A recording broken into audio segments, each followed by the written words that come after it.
Great, thank you very much. Well, welcome to the Joint City Council and Community Engagement Audit Steering Committee work session for March 15th. If the recorder would please call the council roll. Anne Marie Banfield, Ashley Hamilton, Casey Kopcho, Cindy Lanasar, Present. George Burke, I'm here. Jody Sherwood, I'm Kathleen, here, sorry. Kathleen Johnson, Levy Herrera Lopez, Here. Oni Marchbanks, Scotty Nowning, I'm here. Thank you. Counselor Stapleton, Here. Counselor Anderson, Present. Counselor Phillips, Here. Counselor Leung, Counselor Gonzalez, Here. Counselor Hoy, Here. Counselor Nordijk, Counselor Lewis, Here. Mayor Bennett. Here. Thank you very much. And if you'll join Councillor Hoyle, he'll lead us in the Pledge of Allegiance. I pledge allegiance to the flag of the United States of America and to the republic for which it stands, one nation, under God, indivisible, with liberty and justice for all. Thank you very much, Councillor. Are there any additions or deletions? No. Okay. Well, our business for this evening is discussion of the audit findings and recommendations. Let's see. Steve, are you there? I am, Mayor. There you are. I'm sorry. Would you kind of launch us, kind of get us going as to what we're up to tonight? Sure, I'd be happy to. Thank you. City Council requested an independent review of the Salem Police Department's operations following for Salem the unprecedented protests and demonstrations of late May and early June of last year. Tonight is Council's opportunity to hear the findings and recommendations from Hillard Heinz, a national law enforcement consulting firm. Robert Davis will be presenting and introducing the Hillard Heinz team. We are fortunate that Hillard Heinz was interested in our work, as they have a deep knowledge and experience helping communities with policing and community engagement, consulting with cities across the country. Next steps after tonight's work session are for Hillard and Heinz to share the findings and recommendations with the community before the assessment is concluded. While tonight is primarily focused on council hearing from the Hillard Heinz team and the steering committee members here this evening, Chief Womack and Deputy Chief Burke are available for questions. And Chief Womack does have a few comments to make before questions following the presentation from Hillard Heinz. We do promise, Chief Womack has pledged to keep council updated as we proceed with the implementation of the recommendations. And there certainly will be a need for city council discussion later as you consider spending and budget priorities for this fiscal year and next. As was shown by the roll, council is joined this evening by the steering committee that was chaired by Jody Sherwood. On the part of the city, on behalf of the city, I'd like to thank you for your volunteer service. Thank the steering committee members for your service, helping to guide this essential work. So tonight is council's opportunity to hear from Hillard Heinz the findings from the final draft assessment and for you to have discussion with the steering committee members and with the consultants on this work that will really help the department and the city continue to improve our policing and community engagement. Thank you. Thank you, Mr. Powers. And I want to join you in thanking those of you who served on the Audit Steering Committee. Really appreciate your work on this and look forward to hearing your thoughts on what was found. I'm going to start with Mr. Davis. If you would like to kind of take us through your report, your audit report, and kind of launch us, we sure appreciate it. Thank you, Mr. Mayor, very much. And while I'm waiting for my colleague, Bob Bomer, our vice president at our firm, he's based in Chicago, if he's going to pull up a PowerPoint for us here. So Bob, while you do that, let me just take a moment and thank Jody Sherwood, the chairperson of the committee, as well as all the committee members. Not only were they very collaborative and engaged with us as we conducted this assessment, but they also opened doors for us within the community to allow us to interview a number of people, including youth and many others. And we just really appreciate that. Also, just a thank you to Courtney, Gretchen, the city manager, Mr. Powers, as well as the Chief Womack and the entire department. Everybody was just very gracious and very open with us. So we really appreciate that. All right, Bob, I believe you've got that up on the screen. Can everybody see that, or does it need to be enlarged, perhaps? It might present better if it was in screen view or full slide view.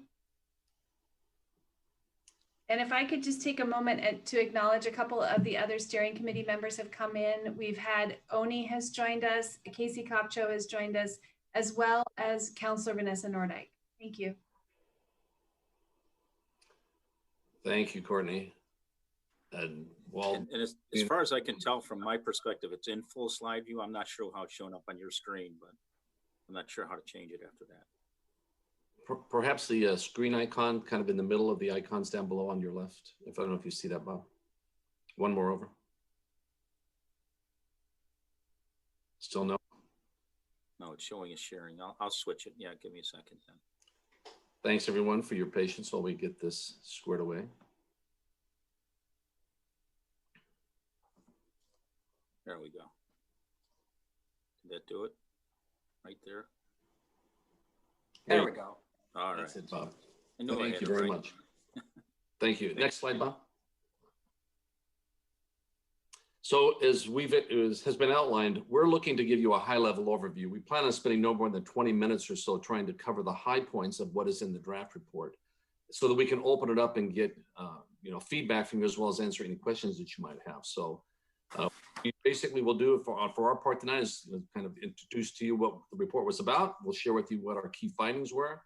We'll share with you what we learned during the organizational survey, as well as we were reviewing some of the information that was shared with the community itself.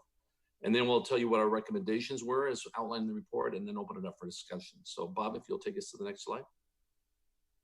As has been mentioned, my name is Rob Davis. I serve as the Senior Vice President, the practice lead, if you will, for the Law Enforcement Consulting Group. My previous career, I spent 30 years at San Jose PD, the last 7 as the chief. During that time, I served as a president of what's called the Major Cities Chiefs Association, which is the top 68 US cities, the top 9 Canadian cities, and then we had London and the Manchester Police Department from the UK at the time. After I retired just a few years ago, I went ahead and joined this firm and have been leading this group since that time. So as Mr. Powers mentioned, we've been in a number of cities. In fact, as we speak, we're currently doing projects in Los Angeles, San Francisco, we're in Baltimore, and just finished up with the Louisville project as a result of the incident that occurred there last year. And we're just starting a project in Minneapolis as we speak. So I'd like to introduce also Bob Bomer. He's the one that figured out now how to use our PowerPoint here. He's one of our vice presidents with our firm. He also assisted in this project, as did Chad McGinty. He's joined us as well. He's based out in Ohio.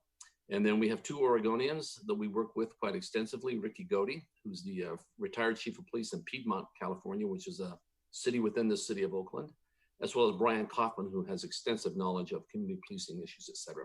So everyone except for Bob Haas, who retired from our firm just a couple months ago, is on the line and will be available for any answers to questions that you might have. Next slide, please. So there were 4 specific things you asked us to do. And what we did is we took a look at the policies, procedures of the Salem, Oregon Police Department and how specifically they were associated or how they track their interactions with unsheltered individuals, these interactions with people who are experiencing behavioral health crises. We also looked at the relationship and the community policing relationship specifically that the department has with members of the BIPOC community. And then also took a look at a general high-level look at how the department is handling assemblies and crowds, use of force issues, and officer accountability issues. Next slide. So what specifically did we do? Really, the only way that you can do a good assessment, in our opinion, is to get hands on the ground, feet on the ground, hands-on, be very hands-on, and try and talk to those very people who are doing the things which we just spoke about. Obviously, COVID created a little bit of a problem for us, so most of this work was done remotely, although Brian Kaufman, who just lives not far away from Salem, was there on the ground interacting with some people in the community in person. But we really relied upon the steering committee and others, and again, we're so grateful for the doors that they opened that allowed us to interview well over 100 individuals in focus groups. Some of them you see here on the screen. The NAACP, Mano a Mano, the African American Pastors Group, people from hospitals and clinics, a variety of different school district officials, Human Rights Commission members, people working on the CPRB, the Civilian Police Review Board, just a variety of, you can see them on the screen, so I won't just call them all out by name, but just really open those doors for us. And that's where we learned what the community's perceptions were, as well as what the history may be about some of the programs that the department has been using to do its community policing. And then obviously we spoke also extensively with people within the department and within the city to learn why they're operating the way they are, what drives some of the things they're currently doing, what they've learned in terms of their successes or what they would like to do better, et cetera. So that's basically the background of what our assessment work was like. A number of interviews, either online, on the phone, or through other mechanisms to be able to learn through the interviews what we needed to learn. Next slide, please. So what we did is, as you can see on the screen, I've already described it a little bit, but besides just interviewing people, we really wanted to make sure that we were getting some people, perhaps from an anonymous perspective. We wanted to hear from them what they felt about the department. So we conducted an internal survey of the Salem Police Department employees, got some very good response, which I'll show you numbers in just a moment, but good response from there. We also reviewed the Share Your Story survey submissions that the city had conducted. In other words, people were submitting to the city a variety of different personal live experiences that they've had, either historically or recently, with the Salem Police Department that helped inform what it is that we're trying to do by giving recommendations to the city about how they may do policing a little bit differently based upon some of the things that the community would be sharing. So it was extremely helpful, and we appreciate the city submitting those to us. As I mentioned also, we reviewed the policies and procedures specifically with an eye of comparing and contrasting what the department is doing or has been doing in terms of the topics I've already mentioned with other cities that we've had experiences with and other cities that are also recognized as having best practices, so we could compare and contrast what Salem is doing with others, and this allowing us to give feedback. Next slide, please. And as I've mentioned, we interviewed a variety of different people, both within and without the department, but we also participate in the Community Police Performance Audit Steering Committee meetings so that we could be getting direction and feedback, or giving them, routine appraisals at least every month about what we were learning, and they could give us a new direction in terms of where we may look to gain more answers, or they helped us so that we could explain what it is we were seeing, and they could give us feedback on that. We also took a look at the state of the technology at the Salem Police Department, because if you're going to do multidisciplinary approaches in terms of your operations in the police department, or if you're going to try and figure out how to use your people more effectively, those agencies that are most successful at doing this know how to use data technology. And for lack of a better way of describing this, perhaps, is how are they putting their cops on the dots where they need to be doing specific things at certain times. And to the extent that agencies do that well, we know that they're managing their resources really well, and they're measuring the outcomes of their success if they're using data correctly. So we took a look at that. And as I've already mentioned, we compared and contrasted with other agencies. Next slide, please. So let me give you the high level overview. And again, I know that you've got copies of the report, so these are the things that you'll see in detail on pages 11 through 14 of the draft. But the highlights are this. We found that Salem PD, first of all, you've got some professional people working there. There's no question. Believe me, we've been in dozens and dozens and dozens upon dozens of cities over the last 10 years.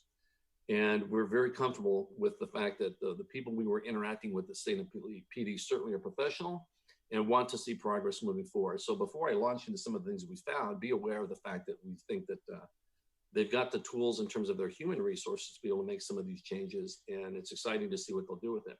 I also will point out that what we are listing here as our findings were based upon a point in time snapshot. And we're already aware of the fact that your new chief is launching into a variety of different responses to some of these things, even before the report is done, which we think is great. So the high level overview is this: they don't have a formal written community policing strategic plan, one that identifies specifically what certain individuals, groups, community groups, and others will be doing, and how they create goals and measurable objectives so that they can not only take a snapshot at a point in time, but then once they've implemented their new approach, be able to measure and compare and contrast what they were getting in the past with what they're getting in the future with the changes. So that's one thing that we've obviously found. The second thing is that there is a staffing issue at Salem PD. And I say that very, very cautiously, because I will share with you this. I don't think there's a single city that we've ever been to in the dozens and dozens of assessments we've done at police departments across the country, where when we listen to the police department members, they don't tell us that they're short-staffed, they don't have enough people. And about 9 times out of 10, that's not necessarily the case. And I say that because what we find is that they're not managing or using effectively the people that they currently have. Now, it doesn't mean that some of those agencies didn't need additional personnel, but they weren't quite sure where they would have used them if they'd had them at the time. So the thing that was unusual about Salem is that we were looking to see how they were using their folks currently, knowing that if they're trying to take a new multidisciplinary approach to policing, that it would take certain types of staffing to do that. And it became very clear and evident to us that even though there's a staffing analysis that's needed to try and help direct where those people would go in a new approach, it's been so long since there's been staffing there, and based upon the unobligated patrol time numbers, it's 20% of the time that the officers are on the street on average, they have free time, if you will, instead of handling a call to call. That's a very, very, very low number, and would not really allow for some of the recommendations we're making in this report. So one of our findings is, and it's an anomaly, we rarely make a finding to say, we think you need more staffing. We will usually just say, you need to conduct an analysis and see where it goes to maybe accommodate people in the department so that they can figure out where they may want to use their people more effectively than they currently have. But that was not the case in Salem. It's an anomaly. There really is a staffing issue there that would need to be addressed if and when they were going to implement some of these recommendations. And again, that would take a detailed staffing analysis to be able to really help them understand exactly where they would put those people in this process. That should be decided before you decide to do the staffing analysis, so that they'll understand how they might use those people in that new model. We also found that there's still a need to engage in more collaborative, strategic, operational issues or procedures in terms of how they're interacting with the people who are experiencing homelessness and or those who have behavioral threat crises. There are a number of opportunities where there are community groups, either be a social service organization, a nonprofit entity, another government agency, to be able to do things a little bit differently so that they can take a multidisciplinary approach to responding to these calls for service. This is not just happening in Salem. This is a nationwide effort where every department is taking a look at how they can do a better job of responding to these specific issues, and for good reason. But we also point out that this is not a solution that can only be police department based. It truly does have to be a community effort to try and solve and address some of those issues, of which, of course, the police department and the city is a major player. But there are opportunities that we spell out in the report to do that. And we also found that there's still a need to reach out even more to members of the BIPOC community. There are a number of issues that popped up, including things like school resource officers, the use of them, and things like that, that made it very clear to us that there's some angst on the part of the community to be able to weigh in more on some of the police operations and to give feedback on some of the policies. And increasing that level of communication that could take place within those communities will be key to success, in our opinion, moving forward. We also believe the same for some of the youth-based outreach programs. It's not that Salem isn't doing some of those things, but what we find is that they're not as codified, if you will. They're not strategic in terms of saying, here are the 10 things we will be doing, here are the resources we'll put into it. Here's who we think in the community can help us do those types of things, but let's be strategic in it and measure our effectiveness. We didn't find necessarily that there's that type of an operation in place at the present in SPD. And then, as I mentioned a moment ago, we found that the department currently is not using its school resource officer program in the manner that really is the best practice. If you were to ask those agencies that have succeeded in using an SRO program across the country, and specifically what I mean by that is Typically, you find that in the schools, those departments that are using SRO officers are only having them do the interactions that are high school based or middle school based or elementary school based, wherever they are. But we found that on occasion, some of the officers would be engaging in actual criminal investigative work with some people that were associated with crimes, perhaps that were students. And that kind of creates a little bit of a problem in terms of the relationship that those SROs can have with those students and faculty at those schools. So even if that number may be small, in reality, the perception by that community is something that needs to be addressed. Now, I understand that there are already some changes in effect in the city or within the school district and what they may try and do. But if you were to go forward with an SRO program in the future, there would certainly be some things that would need to be addressed. And part of that, again, gets back to the staffing issue. You know, the very reason that those SROs were doing some of those criminal investigations is because the investigative units were short-staffed and weren't able to do that. Next slide, please. One thing we find, and this is not just Salem, but there needs to be this sentiment or this philosophy throughout the department that community policing isn't just something that patrol officers do. This is a philosophy of how everything operates within the police department, including the detective work that is done. For example, in some very successful cities, they've got detectives who are working, say, for example, if there's a sexual assault situation in the city where you've got high numbers of sexual assaults. You know, what community groups or nonprofits within the area are working to address those issues within the public, within the community, who could team up with the police department and with the police department's information of where these crimes are occurring in real time. You find that you can get this symbiotic relationship going of really being able to attack that problem in a good way to try and help drive those numbers down within a community. That still needs some work within Salem PD in terms of having all the units within the agency drive forward with these new ways of thinking about how they will operate. Also, it was very clear, and I think the numbers are pretty clear on this, that the department needs to increase its capacity to both recruit, test, hire, and promote individuals within the agency that are a little bit more reflective of some of the backgrounds of the people within the communities there. And that's not to say that they haven't been doing some things like this and getting that done, but if you take a look at the raw numbers, it's a little problematic. So I think that they've recognized that. We also found that they don't have a robust process for collecting and analyzing data. I referred at the beginning of my comments about the fact that agencies that are really successful know how to manage their data, a data-led police department.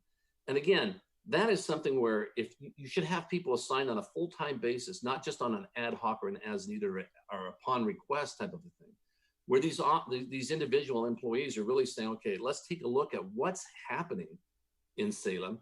What is the data telling us? Where do we need to readjust our resources on any given moment, to address a crime need, whether that be on the street and patrol or how you're shuffling your detectives around?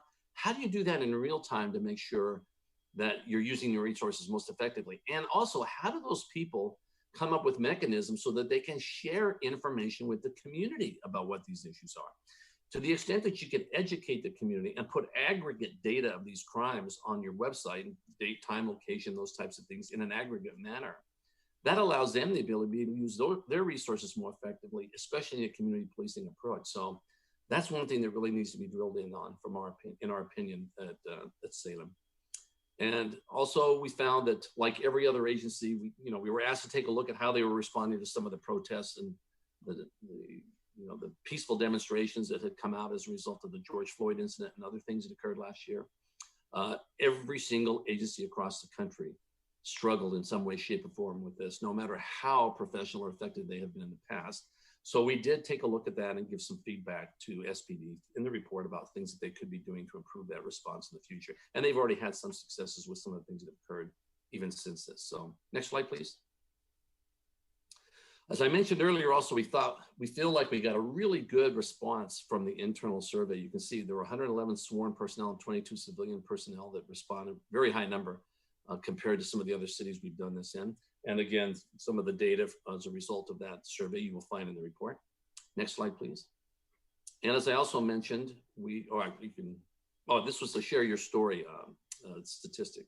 And that is that, there were people within the Salem community that shared their story. They actually emailed or wrote letters or did something to communicate with Salem, to the steering committee, what it is that they felt their relationship was with the Salem Police Department in terms of their interactions or their experience or their history. And those were very informative, and we will find that we've addressed those, and some of those issues have found their way into our report and our recommendations.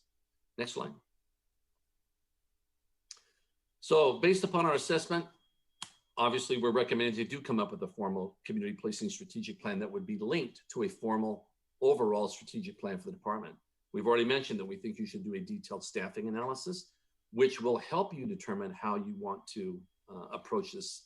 Or I should say you should figure out how you want to try and use your people based upon the recommendations, which would help inform a detailed staffing analysis so you know exactly how many people it would take to do that and where they would be placed if you were to move forward with some of these recommendations.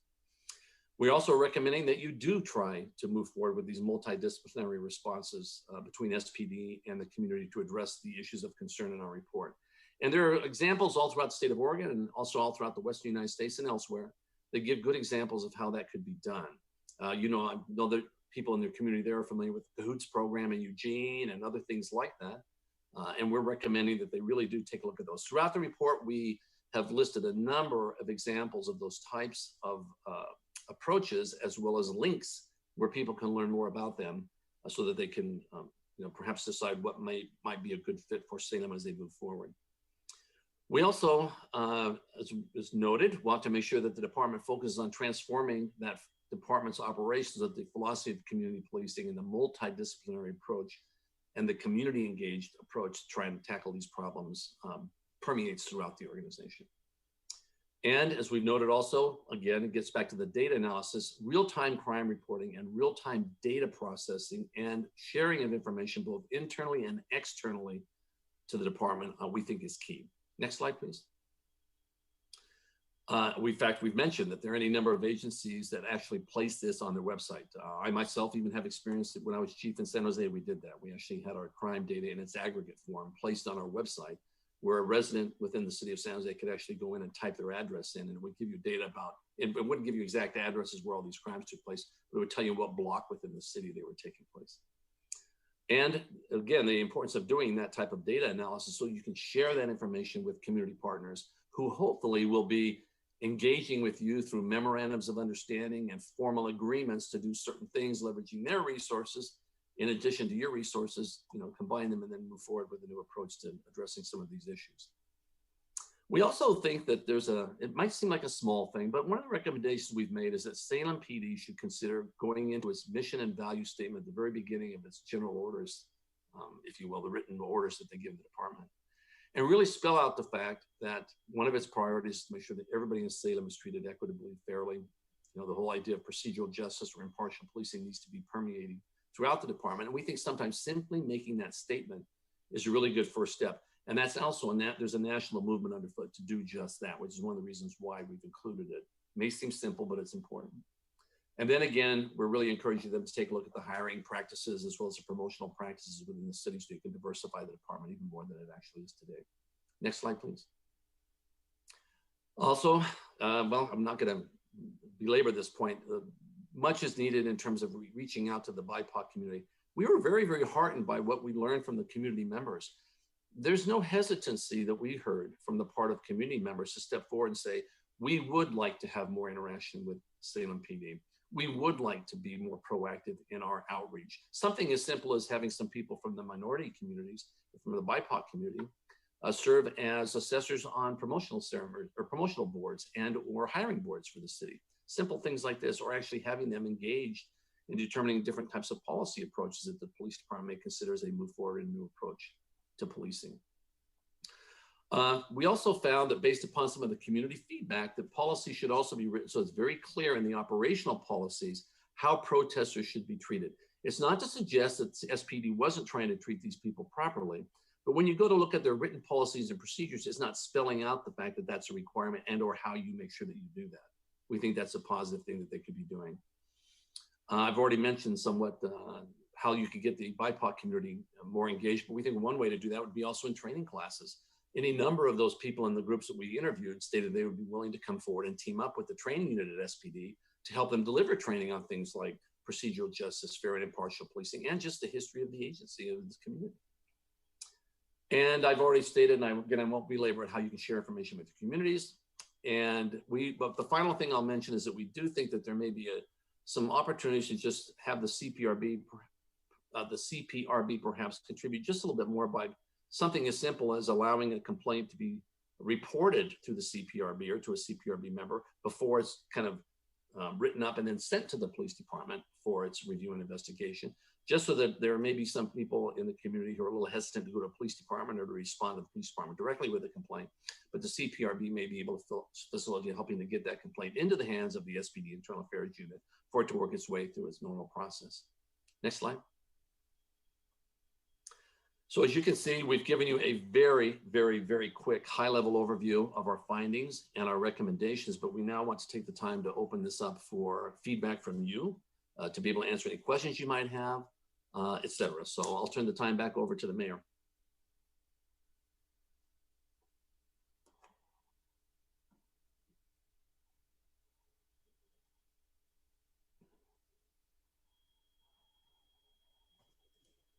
Mr. Mayor, I think you're on mute, Mr. Mayor. Thank you, Mr. Davis. No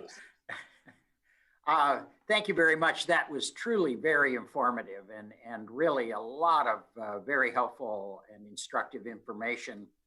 My understanding from the manager was the chief may want to have an opportunity to speak at this point. I just want to make sure I give him an opportunity if he wanted to, if he had anything to say on this before we start the kind of discussion of it. Chief, did you have anything you wanted to share? Sure, yes. Thank you, Mayor, for the opportunity. Just generally speaking, I do want to, and it's been indicated by some others already, I'm just very appreciative of all the work that's been done, both by the auditing team themselves, from the community. They got involved and provided interviews and participated, to various organizations as well. The audit committee here that's been volunteering time to serve, it's very valuable and appreciated. And our own staff within the department that participated in many interviews and opened up the department and was transparent as we went through this process. And so I just want to recognize that and thank everyone for that work.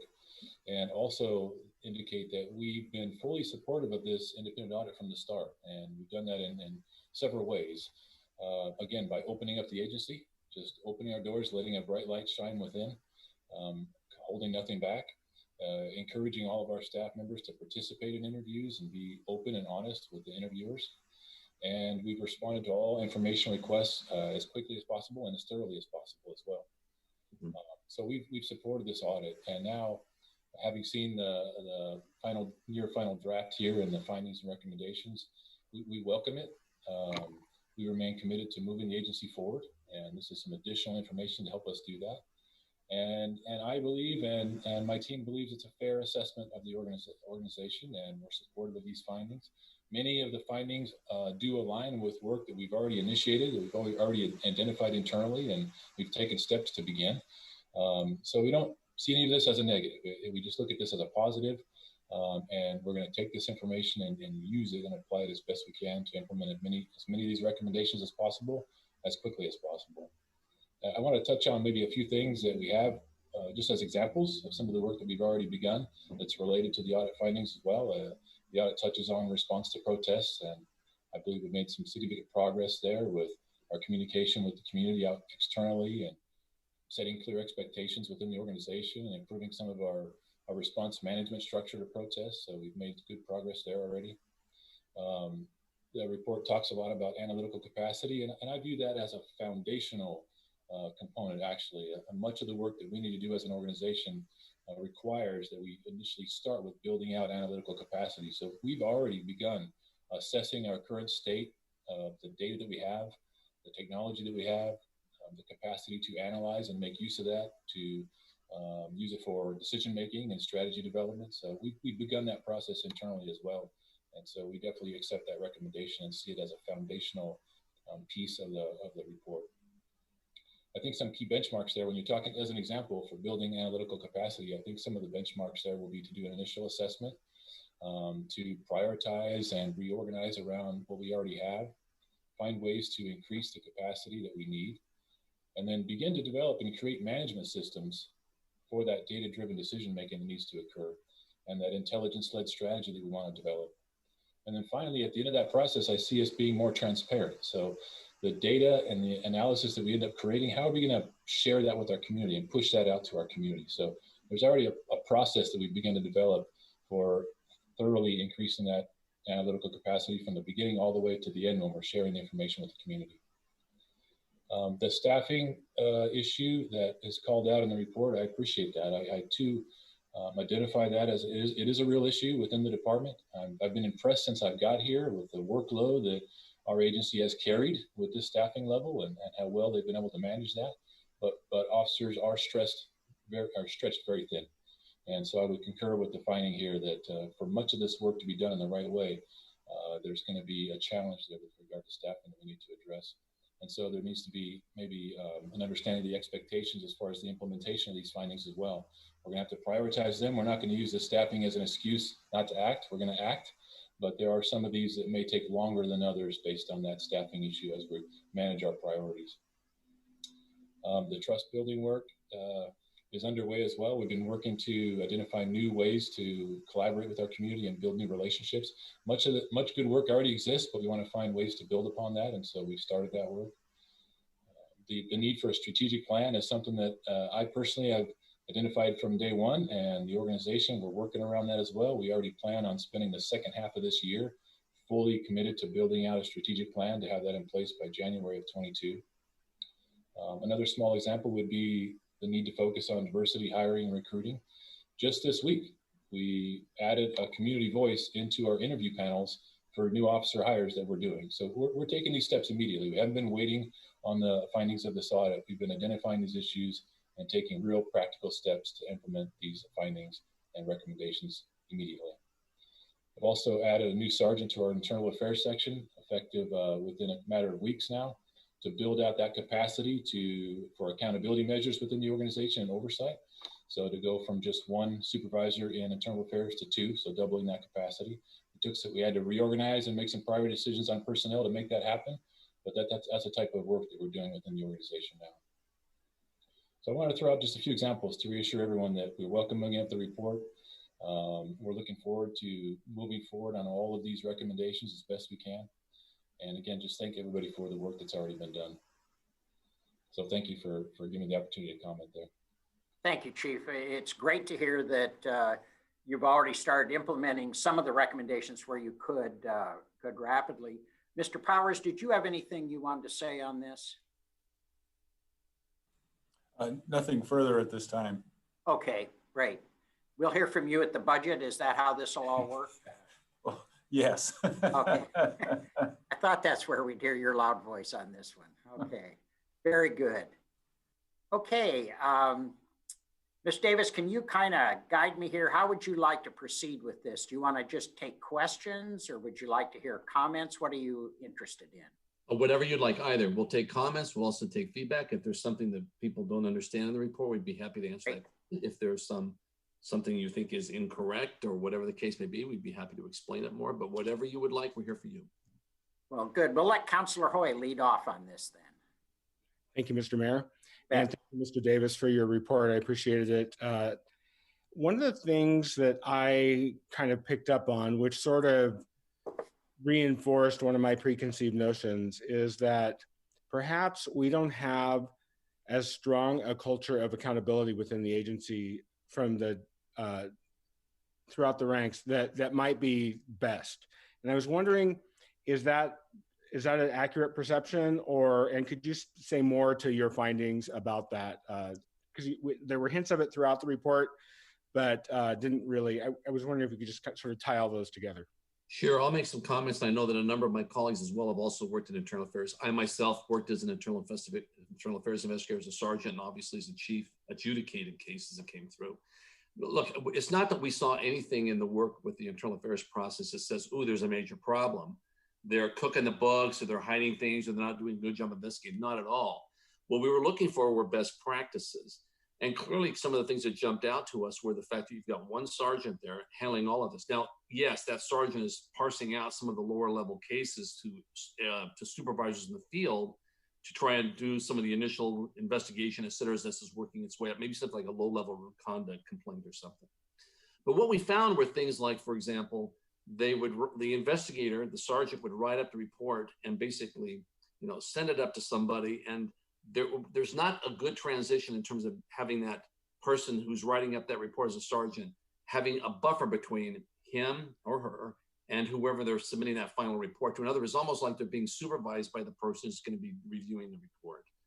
We think it's always good to have a little bit of a buffer there so that a person who's investigating those cases can focus solely on finding what's right. You know, thorough, fair, objective, tell it like it is, but not be managed or supervised by somebody who's then going to go in and make the findings. In other words, they could be directing the supervisor, directing the sergeant to do certain things to come to the findings that somebody may want. We also found, of course, that there was a little bit of a log jam when the reports were being reviewed by the deputy chief's level, and that's not because they don't want to do them. This gets back to the staffing issue about people are juggling so many things that it's not as if they have the capacity to be able to do it in a very effective manner. So it's not that there's anything wrong with the way that they're actually doing them as they're investigating them, but it's not a best practice at a variety of different levels as we see those things being administered. Ricky, would you want to weigh in at all on this with your background in IA? Sure. I echo everything that you just said. For me, looking at it, I thought they did a really good job for the most part when it came to, as far as Councilor Hoy, what you were saying, the accountability, and if people were doing what they were supposed to be doing. They were, I think part of the issue too was the automation.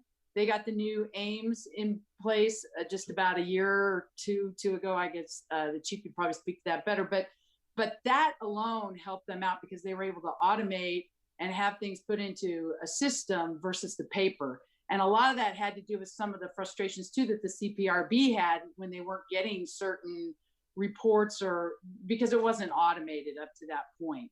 And now it is. And I think that's going to make a big difference. And I think what Rob stated, the biggest thing is having that buffer, that intermediary between the sergeant and everybody else that he or she has to deal with in the course of the investigation. You know, when I worked it as a sergeant, I had a lieutenant who handled all of the questions and everything happened. All I had to worry about was investigating and doing what I needed to do. And I think it's not unusual. I mean, this isn't unusual how Salem Police Department's internal affairs unit for the size, and this is pretty common for a lot of agencies, but at that intermediary, in our opinion, was a big factor. And so one other thing I would mention is, you know, we talk a lot about this concept of procedural justice. That's the way that officers are treating the community.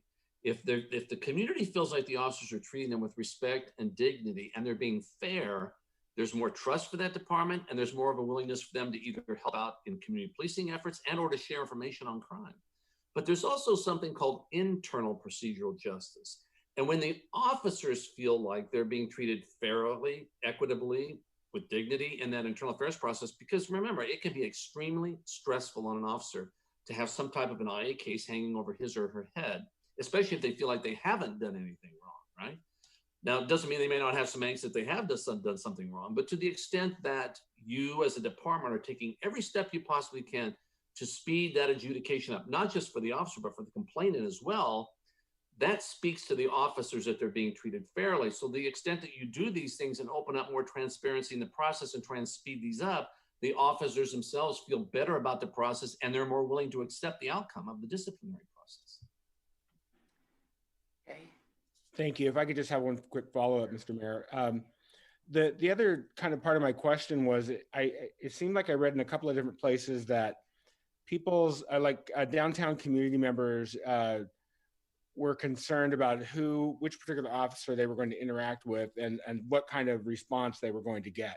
And that's sort of one of the things I was trying to get at with my culture of accountability, because it seemed like it was very officer dependent or supervisor dependent on what kind of takeaway they were going to have with their interaction with the Salem Police Department. I was just curious about that too. Thank you. Well, I would open it up to both Brian and Ricky, having, you know, you've had much more direct interaction with both the officers and some of those people from within the community during the focus group section. Would you like to weigh in on that? I'll let Brian, for the people he talked to. I know in most of the interviews that I had, I mean, what Councilor Hoy is saying is true. They would like to have, the one common refrain that I heard more and more was it was dependent upon who the sergeant was, because they loved all the interactions they had with the downtown enforcement team, the problem-oriented policing team, the behavioral health unit. But as far as it's just like anything else, we're all our own individuals, and depending on which individual happened to be the sergeant at the time or the lieutenant at the time, and their personality or how much they wanted to engage. You know, they had their favorites and whatnot. So I think that that was the common refrain. Our relationship is good. How good it is depends on who it is we're dealing with at that particular time, which is one of the reasons we recommended, you know, having the command staff, the lieutenant, some of the that level in the department be more involved in those interactions and being at the table at the meetings and everything else. And then I'll let Brian, if he had other. Yeah, and I think part of that, and I hate to go back or keep referring back to staffing issues because I know Rob's already hit on that. I think some of it, Chris, is as you might know, they bid particular districts. Well, sometimes because districts are short-staffed or they don't have the coverage for some of those, they're having to move personnel from one district to another, and they aren't as familiar with some of those districts and some of the people within those districts. So I think if they start their shift and they're getting reassigned to a different district that they're not familiar with, I think that kind of puts them at a disadvantage of, you know, having the familiarity with the people and with the types of incidents that are going on there. So I didn't get the sense, and I know, you know, some officers and some individuals within the department's names came up more frequently, but I think that's because they had, like the lieutenant was one that came up quite frequently because he was really leading. What's that? I said in a positive way. Yes, in a positive way. But he was more aware of the overall interactions within the city. But I think, again, if you get down to letting those officers have more time to be more attuned with what's going on with the people in the districts, I think that'll really go a long ways because, again, they get reassigned and then it's an officer they've never seen before. Yeah. And they just don't have that comfort level with their officer responding to a call that they're used to because of whatever issues, you know, whether they're on vacation or they're sick or there's just a break in that usual officer. So I don't know if Chris, if that answered your questions, but that's what I heard from a lot of officers and some of the community members. And you probably experience that most commonly at the neighborhood association meeting where an officer who has not been the officer in that district or in that area has to try to answer questions about what's going on and the level of frustration we can hear from neighborhood groups. I'm going to move on to Councilor Nordyke. Sure. Okay. Thank you, Mr. Mayor. And thank you for the assessment. I just want to point out there appears to be a significant typo in the start of your report. I didn't see a last name for Ani Marchbanks, so I'd recommend updating that. So I am particularly concerned by the lack of data that we are seeing in this report. And what I mean is when you refer to item 10, the SPD does not have a robust process for collecting and analyzing data. And that's huge for a department of that size.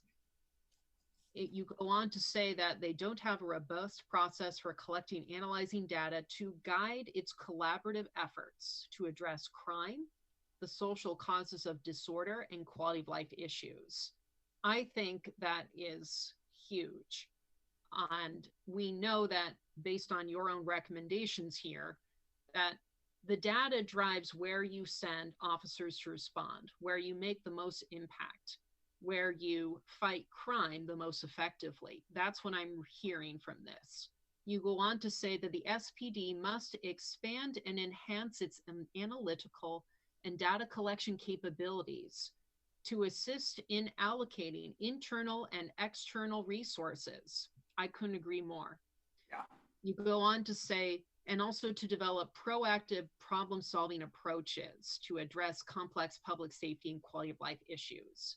So I just wanted to highlight that, underscore it, bedazzle it, all those things to make sure that everyone sees that portion of the report, because I think that is really very profound. I think that's headline news, that we don't have robust processes for collecting and analyzing data. And I think that that will be really important if, in fact, there is a strategic plan done. You need data first, to guide a strategic plan. I mean, how are you going to know to strategize resources if you don't know what your resources are or what you're doing with those resources? So I would urge the chief of police and others involved in this work going forward, especially if we continue to task the steering committee with follow-up work to oversee and provide oversight in this process. The data has to be there. I know that our residents care about us being data-driven as a city, and I'd say that's no exception when it comes to our police department. The other comment I want to make has to do with the staffing and needs analysis. Your report says the staffing study should include an analysis of calls for service. I'm kind of shocked that we don't already do that, apparently. The staffing study should include an analysis of the nature of those calls for service, how long the calls take, and most importantly, the department's operational priorities. So here's something I would love to know over time, which I don't think can be answered today. We know from the report that there's been an overall increase in calls for service over time, right? Doesn't surprise me. The city is bigger. That makes sense to me. We know that homelessness has increased over time. So it's certainly possible then, logically, that the increase in service calls could include increases in calls for service involving homelessness. But without knowing what these calls are, we don't know how many of these calls relate to homelessness, and we don't know how many of them could have been delegated to a mobile response unit. Mobile response units are cheaper, and I don't think the report mentioned that, but if you click on some of the links, you'll see that Cahoots is a big money saver for the city of Eugene.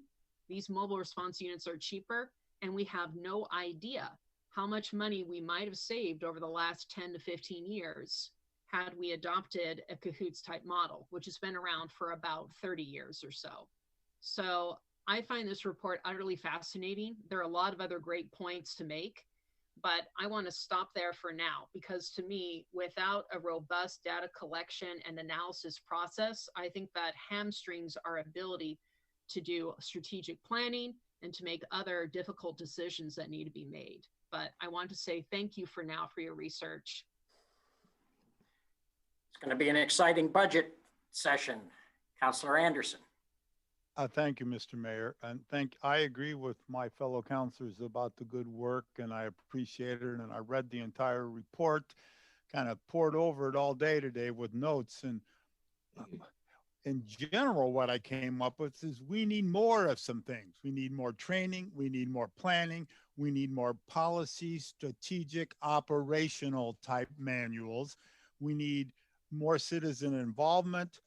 And we need to have a better analysis before we can decide what to do. And following up to Councilor Nordike's point, there was about Cahoots type stuff. There was a number of, I don't know, calls went up from 98,000 to 117,000 or some figure around that. And at the same point, we know that in Eugene, Cahoots has ended up with a 17% decrease in police calls that the police had to handle, and 17% fits into going up from 98,000 to 117,000. So that's exactly right there. And I think, Mr. Davis, that I heard you say, and this is part of the problem of having meetings from your home. I got distracted a bit. But I think what you said was we don't want to move, we shouldn't be moving forward with the staffing recommendations until we also do the analysis that we're talking about and discover that if we have all these other things that we've talked about, we may not have the same need for the staffing. Then I'll just do one other thing about staffing, and then Mr. Mayor, I'll let other people should talk, and I'll come back with some other things. But the staffing we have looked at is police officers per, I don't know if it's, I think it's per 1,000. And then we compare that with other cities in the state. Well, if we looked at it, took a different slice and said we look at it at police employees, at a civilian and sworn officers, and look at that per 1,000 people, we're way at the top. And if you look at officers per thousand, we're way at the bottom. So I'd like some sort of analysis in that, you know, why do we have less officers and more staffing? And is there some way we can kind of move those two things together? So maybe we have more officers and maybe we have less staffing, or maybe it's the fact that we have more civilian staffing allows us to have less officers. So I'd like some look at that, and I'll defer my other questions until other people have a chance to weigh in. Good. Councilor Stapleton. Thank you, Mr. Mayor. I kind of want to go back a little bit further even than some of my colleagues and focus a little bit more on just the BIPOC community, and realize that I was doing a lot of research when I was reading this and trying to figure out, okay, we know this term community policing, but what does it mean, right? We all get used to it and we just start using it automatically without really investigating it and fully understanding it. So I went through, listened to a bunch of people, and realized that it's about reducing crime rates and increasing trust in your community. And so I focused in on that trust piece because I think that this time in our nation, and I think even our request for this, really comes from that BIPOC relationship with the police and the lack of trust. And so I was looking, I think it's on page 16 at where it looks like white residents are 77% more satisfied than people of color, which are 54%, which is a huge difference. And 54% is really concerning for me. And then I looked at the diversity within you as a company doing this work. So when I looked at all of the people who were contributing to the work that was being done, I didn't see a lot of diversity. I didn't see something that would say, yes, I feel like our BIPOC community would put trust in this process, because there wasn't any diversity at the start or at the leadership of this. And so I want to talk or ask, I guess, a little bit about like, how can we develop trust when there isn't representation at all levels and at all different points in time in the process? And I also don't want to rush the process of developing trust. I feel like sometimes we say, yep, there's a problem. And instead of really giving that problem time and space and energy to develop and see it and understand it, we just move right into a task list or a to-do list or something to check off the box because we're action-oriented people. But I'm really interested, I guess, in hearing from the chief on ways that we can work as a community to help process the pain and the lived experiences of our BIPOC community and really honor their experiences and try to learn from them. Am I kind of making sense on where I'm going with this? Are you looking for a response from me or from your, because I Sure, anybody. Yeah, you or chief. You had a really good statement about the part about increasing trust with the community, but remember, there's one component you didn't mention, council member, and that's not just that you want to engage in community policing so that you increase the trust of the BIPOC community. You want to do that community policing so that the BIPOC community becomes a proactive partner in the way that you solve those problems. In other words, it's not just that you're looking for feedback. It's not just that you're looking for better community relations with the BIPOC community. You want the BIPOC community to actually be proactively engaged with the police department in goals and objectives and efforts, and roll up the sleeves and work together. It's more of an engagement instead of just a relationship.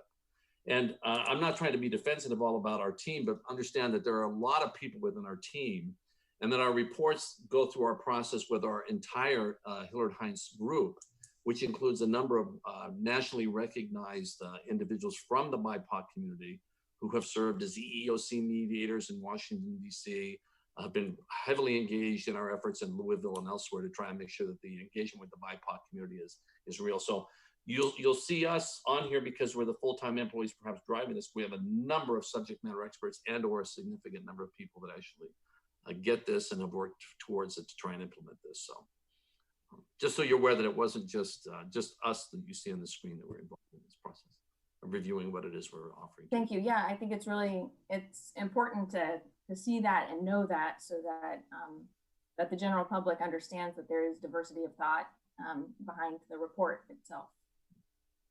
Thank you, Counselor. What else do I see? Jody, do you want to ask at all about the review process? Did you have any thoughts on that? Sorry, I saw some other counselors raise their hand. I could wait till the end if you'd like. I'd like to hear your thoughts for a moment. Thank you. And thank you for allowing the steering team members to be here with you tonight. If you don't know, we've actually been working on this since October. And so there's been an awful lot of volunteer time, just like you do on your meetings, putting together this effort. And so I really wanted to make sure and take this opportunity, if you don't mind, to thank the steering team members for that good work. We too found that there were some challenges in gaining information as far as data. I think that that's a conversation that we should always be putting on the table for ourselves, not just once we get data up and running, but how are we looking at it and evolving that into the future? We found challenges in making sure that our law enforcement side was also listened to and that they had an opportunity to be at the table. If you really take a look at the results of that survey, I think those findings will be really interesting to you. There's still a lot of work to do. I don't think that this is an ending point. This is a starting point. You know, an audit, as much as an audit is looking back into the future or looking into the past, it's more about how we're developing our future. I would challenge you to think of those items that you do have at your disposal today on what we can do, not just what may be challenging for the budget. A good example of that is the Community Police Review Board. While in title, it sounds like we review the police department. And I'm chair of that board as well.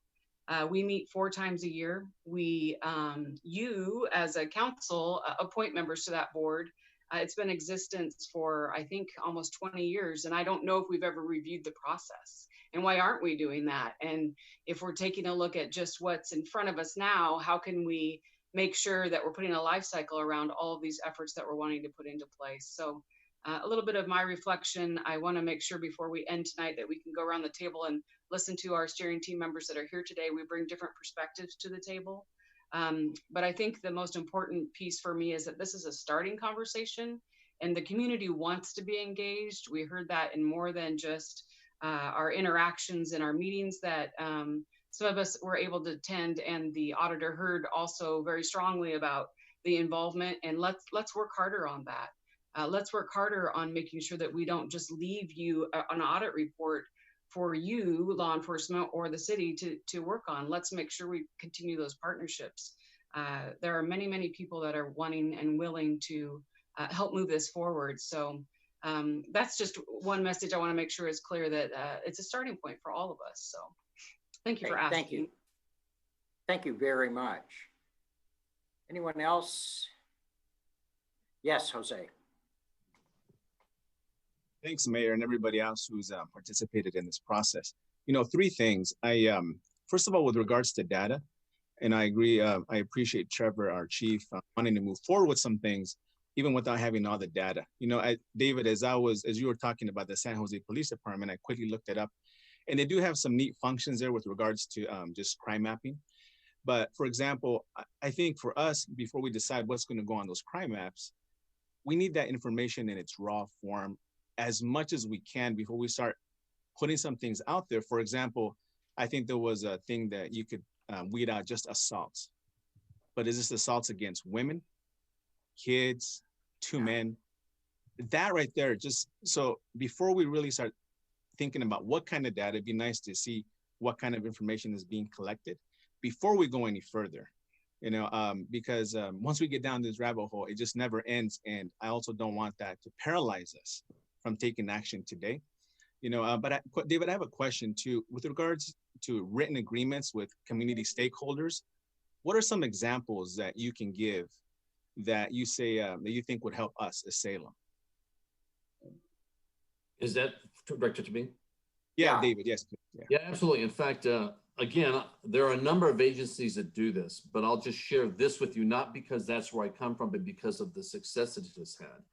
But for example, going back to the 90s, we found that in San Jose, we had a significant gang issue, and it was affecting mostly our Latino neighborhoods. There was no question about it.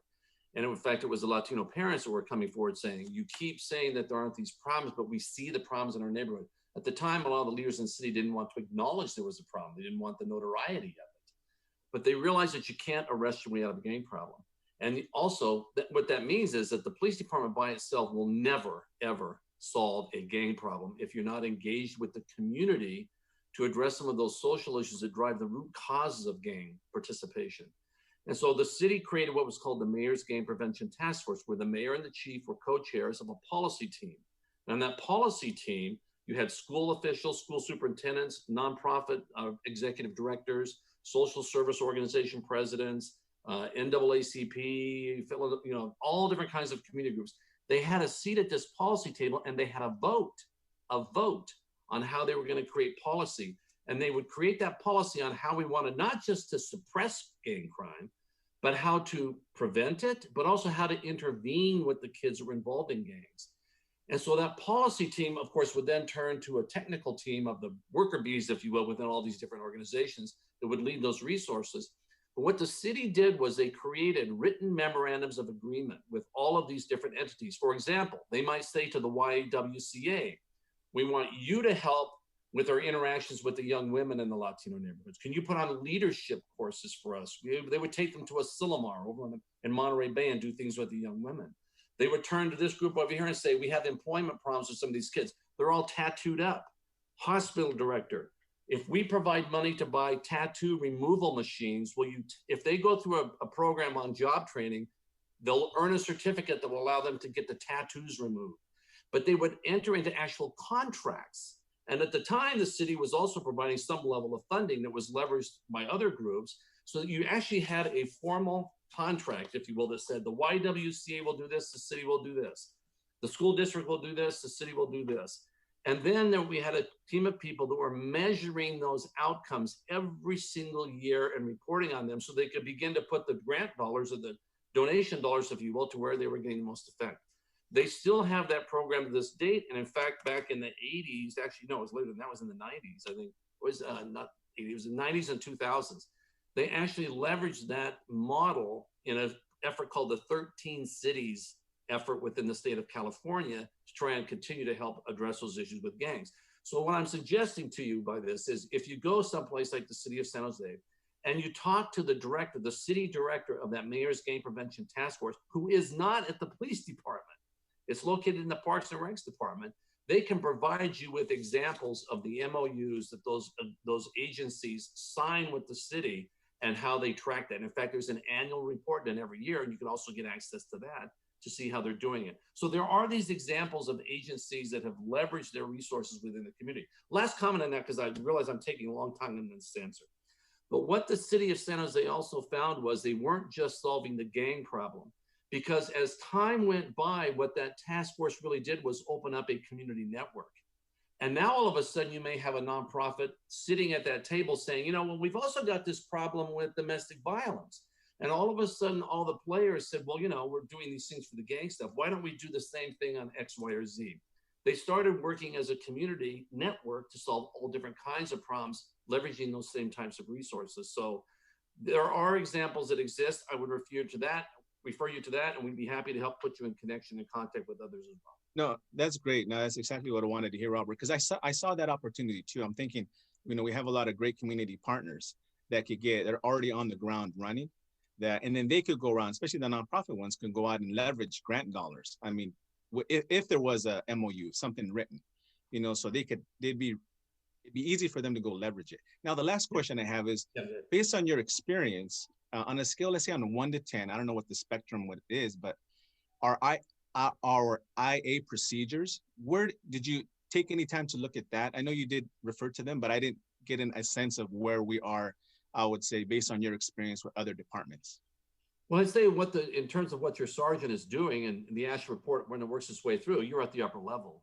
But in terms of how you're actually managing that process and ensuring transparency and speed and effectiveness and oversight on it, you're kind of in the middle. So that's how I would frame it. Okay, thank you. One last thing, if I might. remember, some of these cities that have engaged in these activities are also open up to peer-to-peer exchanges. I mean, for example, if you were to say, Councilmember Gonzalez, who could I specifically speak to in San Jose? I would refer you to some of our colleagues there that are sitting in the Parks and Recs department that help collaborate or coordinate this effort for the gang issues.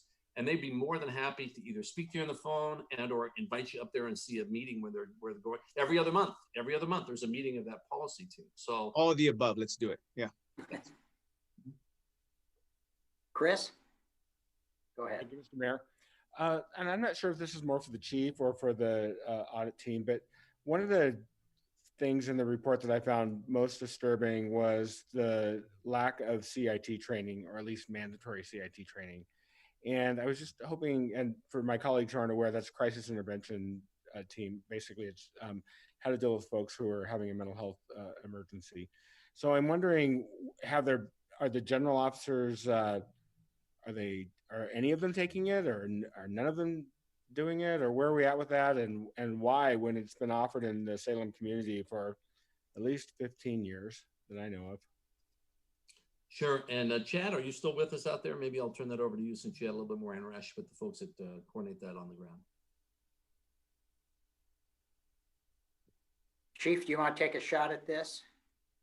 Yeah, and Deputy Chief Burke can chime in too if I don't complete the answer. But from what I understand is we do provide CIT training. It's just a smaller team with more expertise, not the general population of patrol officers. And so this is something that we've identified already too as a priority, and we want to work towards collaborating with our partners to make sure that everybody in the organization gets the training.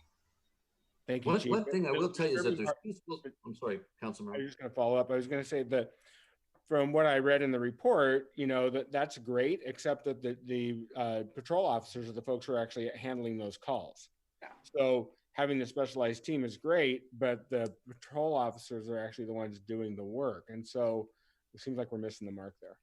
Deputy Chief Burke, you wanted to? So, yeah, thank you, Mayor and Council. What I'd really like to focus on, in this particular question, our officers are all getting CIT training at the basic academy at a basic level, and I believe it's 24 hours of their academy time is spent on CIT training. The other part really goes to the I guess the national dialogue centered around the Memphis model and CIT. And if you follow the Memphis model, there's almost a criticism of training everybody in the advanced CIT processes, which creates a special group. So the idea is if you have CIT, you have specialized officers who focus on the crisis intervention training, not every officer. So what other agencies have done as a response to because the Memphis model has a special team. So what other agencies have done is they've done the basic training and the 40-hour training for all their officers, and then they do an enhanced CIT class for those who specialize, like our downtown team or our behavioral health team. So there are different ways, and there have been a lot of conversations about which is the best model to follow. And I think we're actually getting to a place with some DOJ or federal DOJ has weighed in on a little bit, and they provided some guidance. And I think it's moving away from the Memphis model and more to Councilor Hoy, more of what you're talking about, which is getting everybody the basic training, at least the 40 hours, and then doing some enhanced training for those who specialize in the mental health issues. Where are we then with that basic training and in terms of just the average line officer? Well, what I know right now is that they get the 24-hour training at DPSST. So now, as a result of going through the process, and it's something obviously that was highlighted in the audit, it's now the conversation is how do we expand that, get to the 40-hour training, and then start looking at other programs. So just to be really clear, what you're saying is that we're not offering any training. We're relying on what they're getting at the basic academy. Am I correct? As best I understand it right now, they get their 24 hours at the basic academy, and then the 40-hour class we have, and we could get our training records. We have several officers who have been through the 40-hour class, but we'd have to get you a report on that. But Chief Burke is correct that the national movement afoot right now is to have everybody trained in that. That's the more and more agencies are moving to that model, and not just keep it a special unit group. Yes, I'm familiar. Thank you. Okay. Councilor Anderson. Thank you, Mr. Mayor. I'd like to talk a little bit about perception becoming reality. And you discussed that a bit, Mr. Davis, in your report about how it, and this is also for the chief who wasn't here for most of this, but it's how the demonstrations, there's a perception out there, whether it's true or not, I'm not, it's not for me to decide, but there's certainly a perception that the people, Black Lives Matter protesters, were treated a little differently than the white supremacists and the Second Amendment people. Whether that's true or not, that's the perception out there in the community. And that's something we're really going to have to deal with. And I hope that the report will help you do that. Then I want to ask a specific question about what I call the anecdotal comments. You had 119 of them and 98 were negative. We're back to the same figures that we were talking about before in the comments. So what I want to know is this, you've done this, other places had the anonymous anecdotal surveys. And so that seems a pretty high percentage of negative. And I understand that it's easier for people to complain than to compliment, but how does that fit in with what you've seen with other reports? And let me get one question in also about the same kind of perception. We're reading all the time now about how police officer X or police officer Y from some department was discovered at the National Capitol breaking in on January 6th. That's another perception issue. And to me, that's a far removed perception from the perception about how we treat a BLM versus Second Amendment folks. But I'm just want to make sure, Chief Womack, that you are aware if there anybody in your department who harbor white supremacist belief or any sort of beliefs of that nature, that we're dealing with that. And I think that would be diversity, equity, inclusion, and other kind of trainings. But I'm concerned about that on a much lower level than I am about the perceptions. But I think that needs to be addressed at some point too. Well, Councilmember, you're absolutely correct that the survey really was about perceptions. And of course, it's not that it's an unusual number in terms of it being that high, especially for those surveys we've conducted over the last year or so, as you can imagine. There's just a sentiment across the country that plays into a lot of the surveys that we put out there. But that's also why we included the survey just for, as additional information that the city itself had conducted recently to give, some perspective. That was much more scientifically based, a scientific analysis than it was just our survey where anybody could write in and express themselves. But even that being the case, we were hearing those things from the community that we were interacting with to learn how they felt about the protests and things, which is why we were explaining in the report, it's important to spell that stuff out in policy, why you have to go out of your way to make it look like you're not playing a favorite with somebody at a protest, even little things that could be perceived as being something like that. But it's a difficult thing that agencies across the country are experiencing right now. But again, that's why we believe it needs to be codified. One last thing I'll say on that, council member, and that is that, and I think Chief Womack understands this.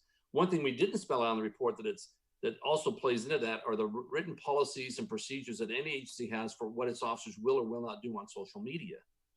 Because any number of agencies have had officers, not necessarily storm the Capitol, but have been caught in a real bind because they've got some officers expressing some extremely opinionated or outlandish viewpoints that doesn't sit well with the community. You've got to make sure that you're proactively looking at your policies on that as well. Levy, any thoughts? Did you want to share anything? I think I do have some thoughts, but I want to allow city council members. Why don't you go ahead now? Go ahead. No councilors had their hands up. Go ahead. Oh, okay. Well, I think what I'll say is that, there are many of the findings that do track with a lot of what I hear during my work with the families in the community. Some concerns that have been raised for months, some of them years. For years. So it's sad on one hand that it's still showing up, but it's good that it's been identified. The big comment that I think I would say is that there are some recommendations and some findings that will require strong community engagement. And those, the city and the police department should not move ahead on its own. because even if they come up with some great ideas, if there's no buy-in from the community, it's not gonna be well received. So I would encourage, you know, slow down where you need to, reach out to the community, and engage the community to be really active. So what would you highlight under that list, Levy? What would be maybe one or two things that you would highlight that you believe need that kind of, or more, that kind of broad engagement? Well, definitely the strategic plan and the community policing plan. That is something that requires a community conversation, right? Thorough conversation. You know, that's been decided by the school district, but there's a larger conversation there about communities' safety and well-being that needs to happen. And then there's also the engagement with BIPOC communities and you know, recruiting diverse communities. I don't know, Oni may have other thoughts on that to add, but we really need to, I like the idea of just going beyond talking and sharing good feelings, but yeah, proactive about things, how to make things happen. And the last thing I would say is if any community doesn't feel like they have a partner in the police department, sometimes what might happen is they won't call the police, or then they'll learn that we just have to take care of our own problems ourselves, because other people. So what about, you don't mention it, I think you are hitting on it now, but what about recruitment? Should we be looking at, and the department, at some sort of new model for at least working on BIPOC recruitment, or what do you think? Because that's been going on as long as I've been around City Hall. I've heard about it for 20 years now. The lack of success in recruitment, whether it's lack of success or whatever, but it never shows up in the final roll call, you know? Short answer, yes. And that may be one of those data pieces that you need to figure out, like, why people haven't been promoted or why people are not staying. But I know there are probably other committee members that have ideas on that too. So I don't want to. I'm just looking for the ones you're thinking of right now, okay? We got them all, we got them all. Got any counselors? Trevor, do you have your hand up? No, I mean, I'm happy to talk for just a brief bit, but I just wanted to encourage Levy to talk. I think it was excellent to solicit, you know, comments from our steering committee members who haven't had a chance to talk. So thank you, Mayor Bennett, for doing that. Really, I think, you know, all of my questions have literally been brought up by all of the other counselors. I want to really thank Councilor Nordyke for asking for this audit, and for some of the, you know, more challenging questions that, you know, everybody else, like the City Council President Hoy, has asked for, and Councilor Stapleton. I know that we want Salem to succeed, and for us to succeed, the Salem Police has to succeed. So, you know, please don't ever take our questions as, you know, mean or anything. We want you guys to improve and be the best thing possible. So I guess my final question would just be, what are the practical, you know, next steps after tonight that are being recommended? I've heard the mayor talk about the budget. Like, where does this go next so that we can really see concrete, you know, progress? That's a very good question. And the city manager, Steve, where are we headed next? What do next steps look like with this? Does this come to the council? I mean, that's beyond just adopt an audit and hand it to the department, because clearly there's a lot of interest on the council in deep diving in at least parts of it, if not all of it. Well, with the community. For the first next step, I'll turn it back to Rob to share where the draft is going. Okay. Great. Yes. So we're still getting input. In fact, we've got a couple of community meetings that Courtney is helping us set up so that we can get their feedback on these things and kind of share with them what we've learned.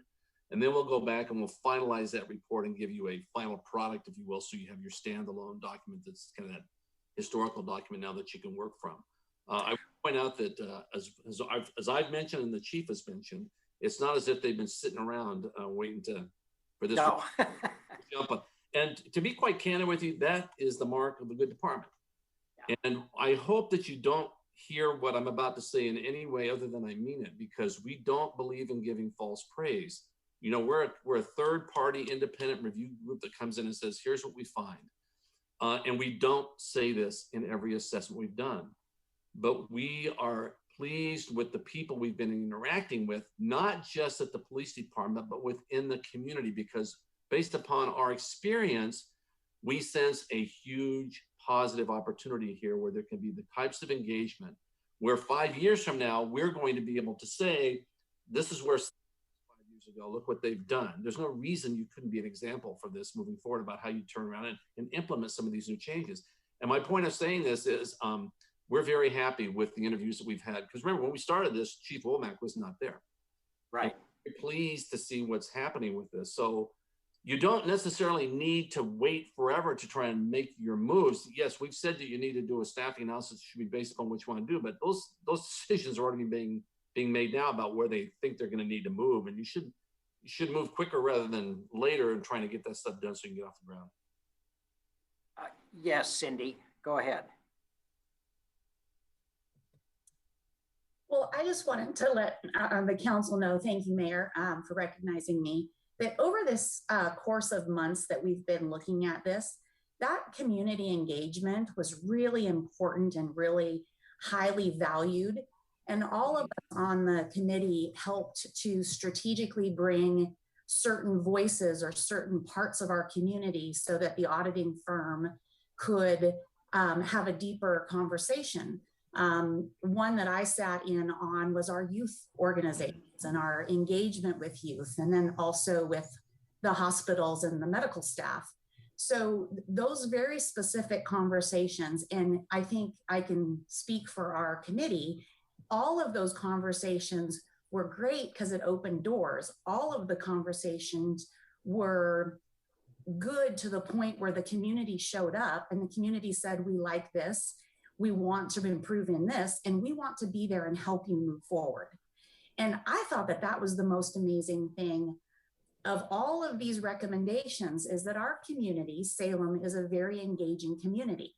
And every group that we talked to brought up some concerns, brought up some things that they'd like to see different, brought up praises for the department or engagement with officers, and committed to being there through the process. So like Bob just said, is like, this is a draft report. I would encourage you, the city and the council and the department, to continue to report back to the communities that you've engaged with to create the report to begin with. This is what you told us. This is what we heard. We thank you for your engagement. Now, where do we go now? And then that's that dialogue for making those productive relationships. Years ago, when we had drug-free community dollars in town, it was required by that grant to have 12 sectors of our community engaged in the decision-making. And the sectors were kind of called out. So I'd say that that's the same thing here. We've called out better and stronger relationships with neighborhood associations, with the BIPOC community, with youth serving organizations, with the school district. I mean, so all of those partners are here. All of those partners did their initial communication on how they think things are going and where they'd like to continue to build so those relationships improve. So I think it's been very interesting for me to be involved, and I really appreciate our committee's work. We did a lot of meetings and pulled a lot of people together to make sure that we had voices represented all the way around.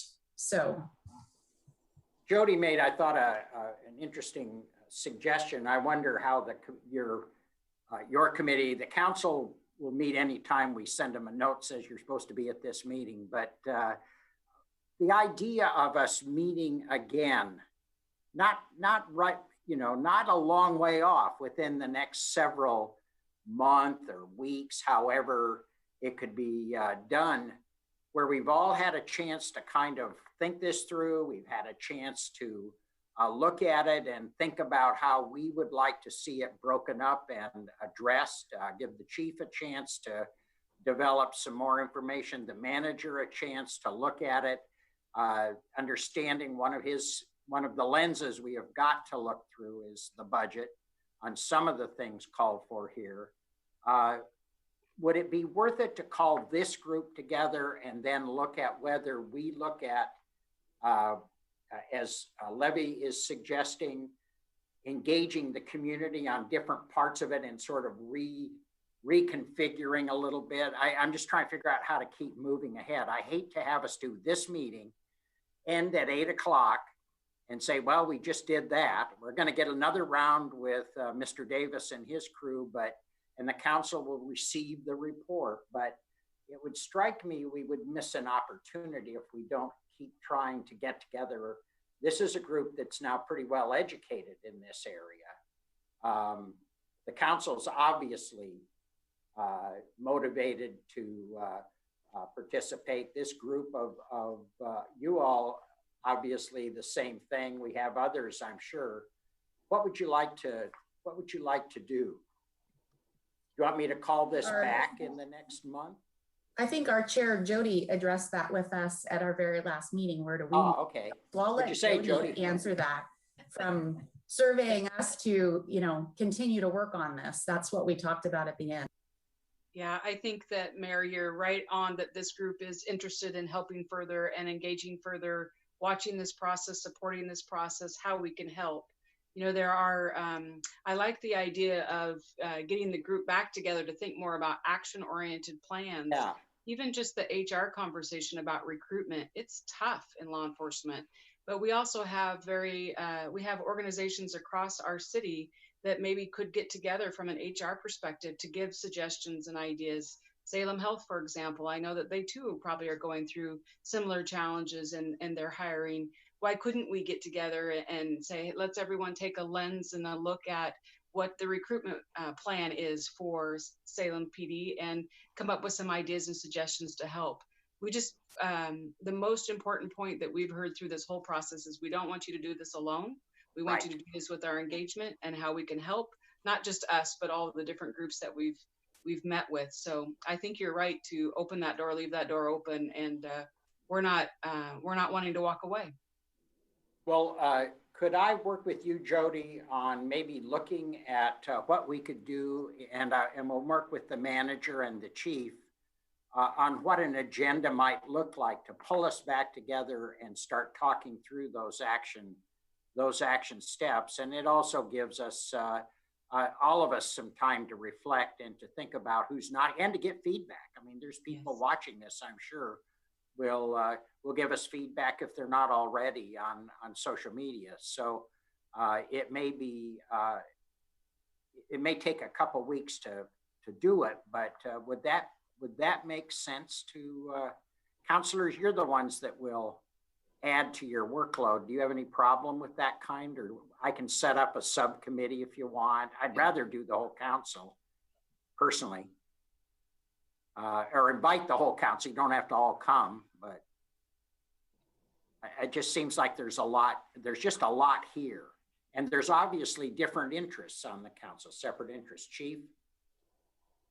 I just really have been listening. I appreciate all the comments. And I do think there's a few other steering committee members that haven't had a chance to speak. I really would just appreciate if we could hear from everybody, because I really value the input that I'm receiving personally right now. I'm trying to stay quiet and listen.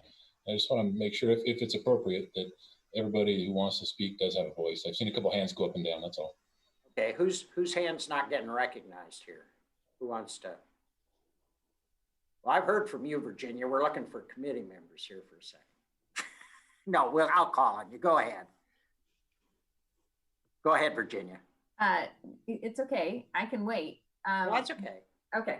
So I see Scotty showed up. We'll catch him next. And Casey, I think, was another one had his hand up. I'm curious about the strategic plan and who is involved in creating that, and who will be involved. Yeah. Yeah. And if the chief is kind of the head of that, or if that is the council who sets that as well. Okay, great. Okay, Scotty, did you have anything? Sure. Thank you very much, Mayor. So having been part of this, I'm actually the president of the Salem Police Employees Union. So I've been involved in this since the beginning. I just want to say to Robert and his team, I thank you very much for the professionalism, the thoroughness. I think when everyone hears the word audit, they get really paranoid and worried about it. And it, I think, has been a very good thing, and it will be a very good thing moving forward. One thing I want to caution people on, you know, we're saying, oh, we need to increase our diversity of our police department, and we need to find out how to get members. But then at the same time, we have Councilor Anderson maybe suggesting that some of our police officers were storming the Capitol with no foundation, I would assume. I don't think he meant that, Scotty. No, I didn't suggest that at all. I didn't suggest that at all, Scotty. I resent that comment. Okay, I resent that comment. That's totally not true.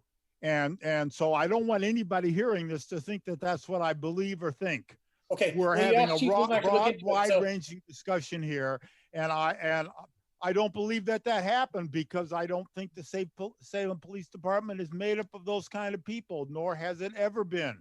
But we're representing the entire community here. I talked about perceptions being reality. It's not my perception, nor it is my reality, but it is some other people's.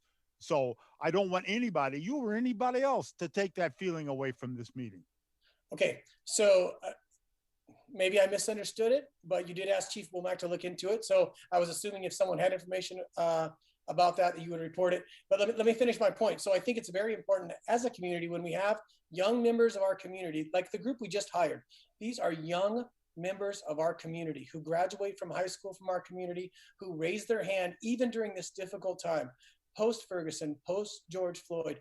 All of the drama and trauma that everyone is feeling, they're still raising their hand to try to help. So it's important that the city council, all of our partners, everyone reach out to these folks and say, thank you, we appreciate it, we support you, because the minute you put the badge on, and we get it, it's a very important honor that you take on. And when someone does something across the country that tarnishes our career field, we all feel it. However, it is very important that people look locally and say, what are you doing that's good? What are you doing that is going in the right direction? Not just point and say, bad, bad, bad, bad, bad, you're all bad. So that they hear a lot of it. But I'm saying, if you want to increase diversity, have people want to come here and make positive change and be police officers, they have to feel supported, not by just their peers in the police department, but by the entire community. So I think the group, the steering committee we got together, I loved hearing, and I've talked about it before, it's not what I think as a police officer that I'm doing the right thing for a certain community. It's what does that community think? And so opening these lines of communication and hearing sometimes very difficult things to hear. Everyone wants to do a good job. And if you hear that something you're doing is causing harm to someone, it's not easy to hear, but it's while we're here. I appreciate the fact that this audit was done. I think it's very great timing that we have a new chief who is coming in with all this information. So I won't stay on my soapbox all night, but I do think it's important that we also say, you know, you recognize positives, because I know we're understaffed and people could say you can use these other models. Cahoots is a great model, but they also have a lot of infrastructure that we don't have. We don't have sobering stations. You know, it's not just get this team together to handle these calls and it's all rainbows and unicorns. It's not going to be that way. There's a lot of work that needs to be done to get there. Should we get there? Absolutely. I agree. Absolutely. 100% we should. So, and hopefully these committees can do that. And I'll end on that. I'm sorry, Councilor Anderson, I didn't want to get in a great match with you, but I did need to. It's all good. That. It's all good. All right. Thanks. Yeah. Thanks, Scotty. I think there was truly a misunderstanding there. So I think one of the things we all recognize, I think, was the national poll, or the Gallup, whatever it was, the group that did the national scientific polling, the tremendous support the department has and trust in the community. At least we're building from a positive place. I mean, in the broader community. Oni, did you have anything you wanted to bring up?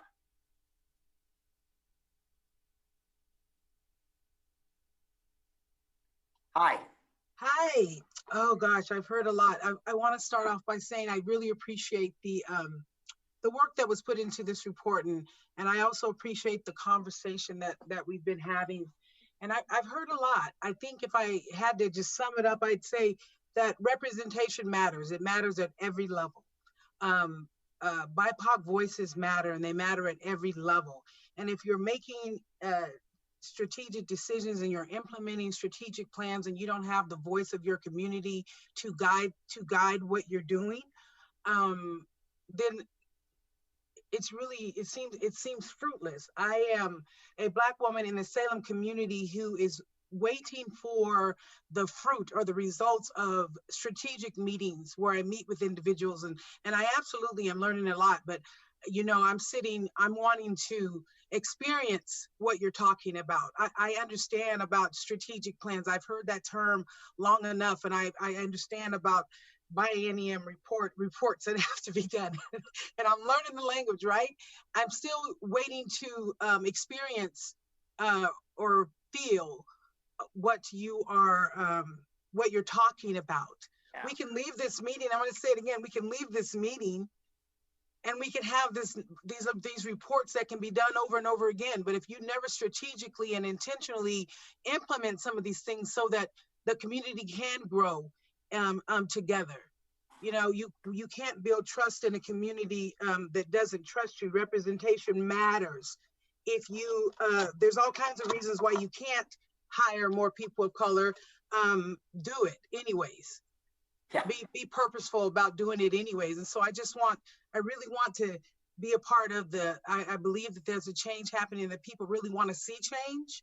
And I see these recommendations. I hear what individuals are saying. I hear you, Police Chief Trevor Womack, and I hear you. And I'm also watching for the results of this. I appreciate you're willing to be part of it. I'm also going to be there to ask, excellent, why hasn't this happened? Thank you. Yep. Well, that's what I think we need to count on and I appreciate that you're committing to that, because that's the kind of commitment we'll need to really move forward on this. Jen Gaddis. Jen? Yes. Did you want to share anything? I didn't have anything to add. This has been... You'll have to turn on your mic, I think. There we go. Sorry. That's okay. I didn't have anything to add. This has been really interesting to kind of listen and hear all the viewpoints. I just kind of got involved with this, having the report shared and everything. So it's been very interesting listening to the different perspectives on this. Great. Thank you. Thank you. Chuck Fauser.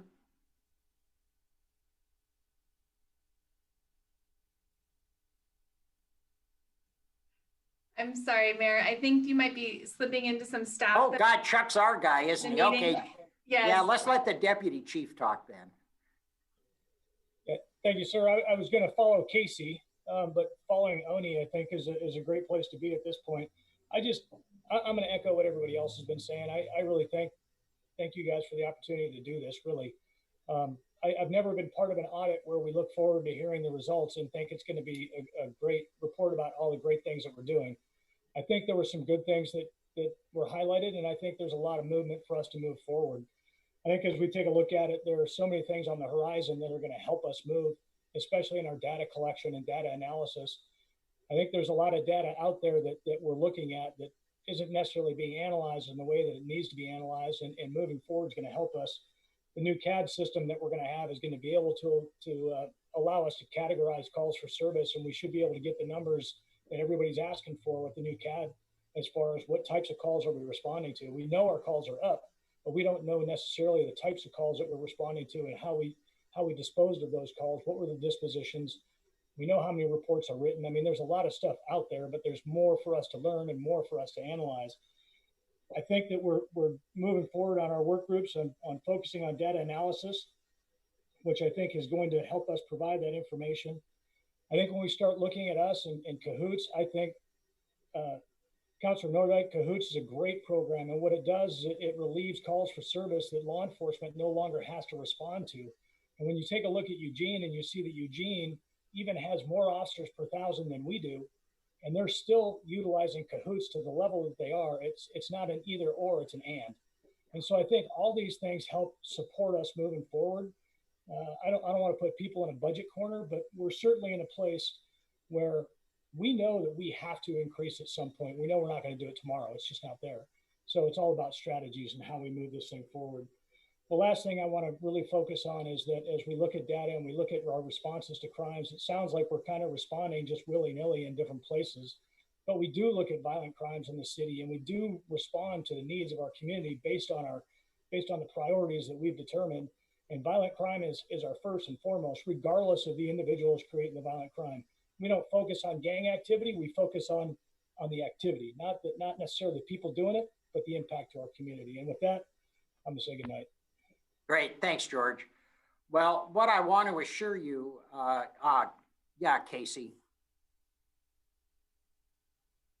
So thank you, Mr. Mayor. I'll try to be brief. I'll do my best. As a performance auditor, I really appreciate the opportunity of being able to serve on this committee. And I just want to make sure that we are clear when we talk about the assessment that was done. And I think Rob and his team have done a great job in calling it an independent assessment, because that's what it is. I've heard a lot of people refer to it as a performance audit, and a performance audit is a very specific thing that has to follow government auditing standards and requires a lot of other stuff.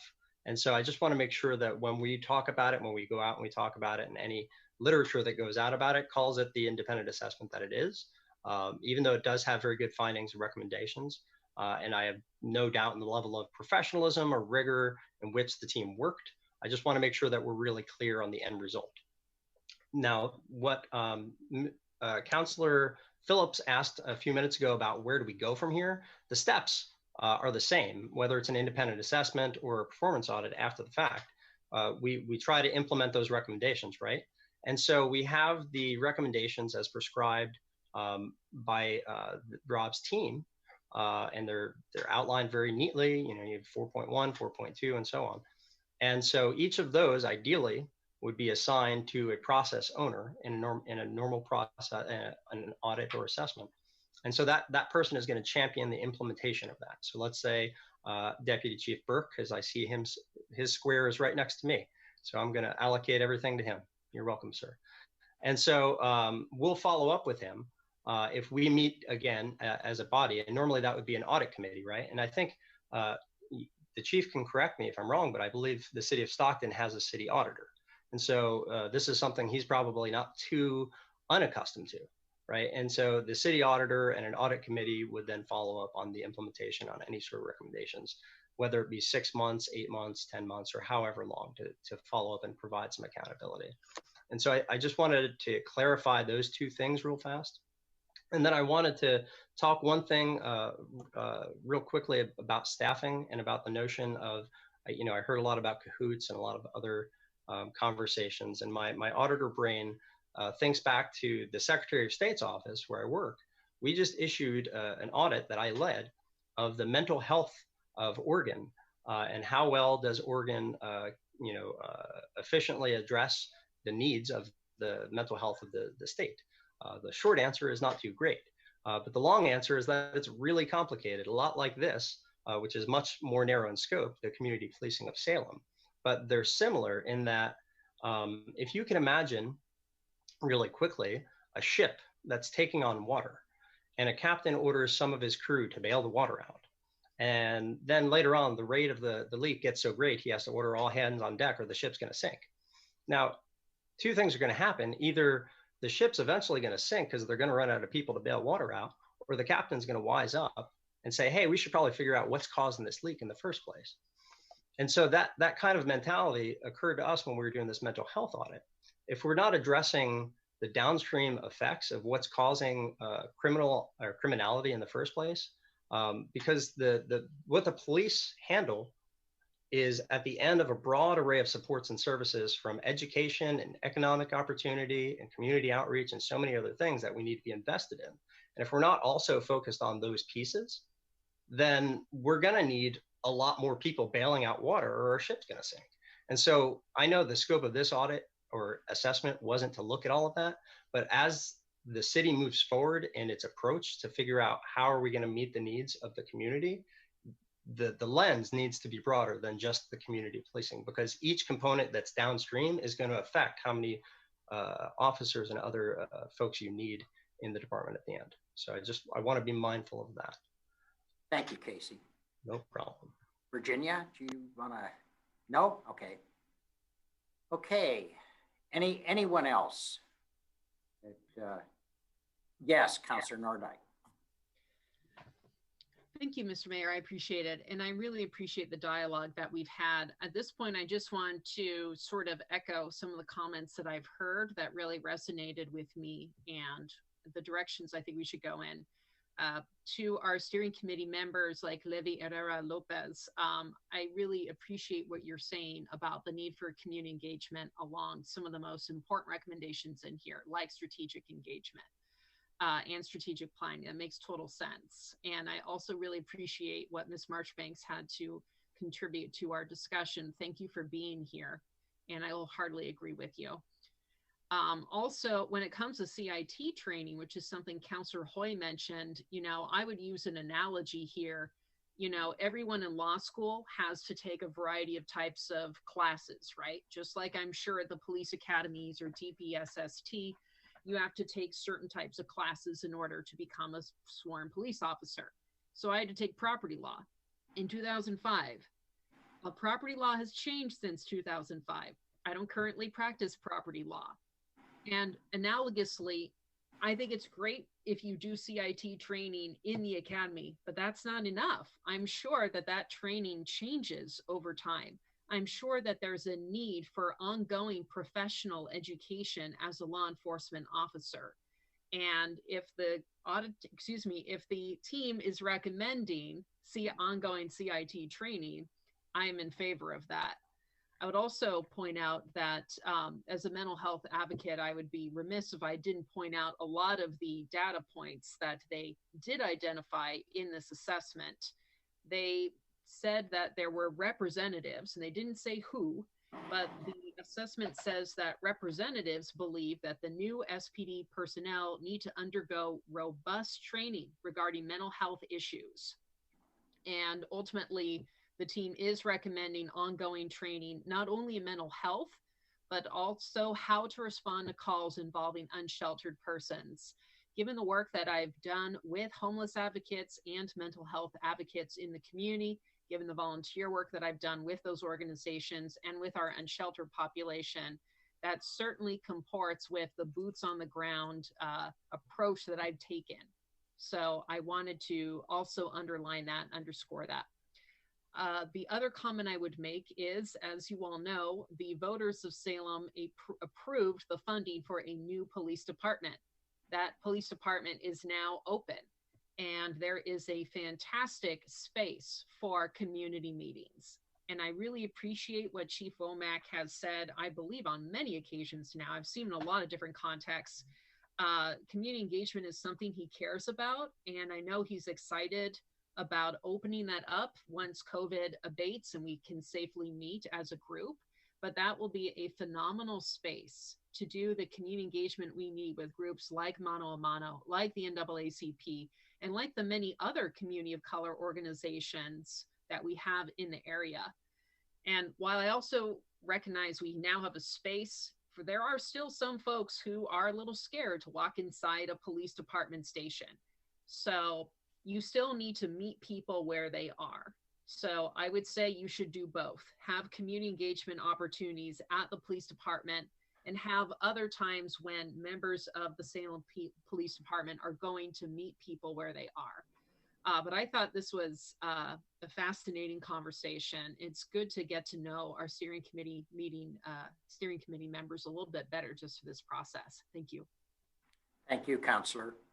All right, we will be talking about further engagement of this committee. I expect to hear from me and the city in the next few weeks on kind of what the next step might look like. I listened carefully what Casey had to say about certain kinds of work product. We do have some final information coming from Mr. Davis and his team. So we will be meeting again and we'll let you know when that is. And again, thank you very much. And Ms. Davis, did you have any closing remarks you wanted to make? Just a big thank you. We've enjoyed the relationship and I've appreciated all of the collaborative effort. Obviously, I think you're going to be successful. So my hat goes Okay, well, again, thank you very much for all your work. We will really appreciate all the work we're going to try to get out of you over the next year or two as we work our way through this and figure out what we're doing next. So with that, we're adjourned.